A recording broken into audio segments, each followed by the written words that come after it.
មានពេលខ្លះអ្នកនឹងអាចមានអារម្មណ៍ថាជីវិតនេះឯកាណាស់មិនមាននរណាម្នាក់បារម្ភពីសុខទុក្ខរបស់អ្នកហើយក៏មិនមាននរណាម្នាក់រងចាំអ្នកដែរអ្វីៗទាំងអស់ហាក់ដូចជាអ្នកត្រូវប្រឈមមុខតែម្នាក់ឯងពេលដំបូងអ្នកអាចនឹងមានអារម្មណ៍ថាឈឺចាប់ហើយគិតថាហេតុអ្វីខ្ញុំត្រូវនៅម្នាក់ឯងប៉ុន្តែយូរទៅអ្នកនឹងចាប់ផ្ដើមស្គាល់ពីអ្វីថ្មីមួយអ្នកចាប់ផ្ដើមចេះញ៉ាំអាហារតែម្នាក់ឯងដោយស្ងៀមស្ងាត់ចេះដើរលេងម្នាក់ឯងនិងមើលពិភពលោកដោយគ្មានសំឡេងរំខានហើយនៅថ្ងៃមួយអ្នកនឹងដឹងថាភាពស្ងប់ស្ងាត់នេះមិនគួរឲ្យខ្លាចទេ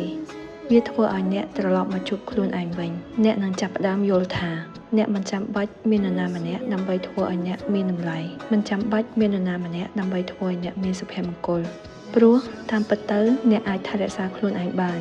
អ្នកអាចធ្វើឲ្យខ្លួនឯងមានសេចក្តីសុខហើយអ្នកអាចស្រឡាញ់ខ្លួនឯងបានដោយមិនចាំបាច់រង់ចាំអ្នកដទៃ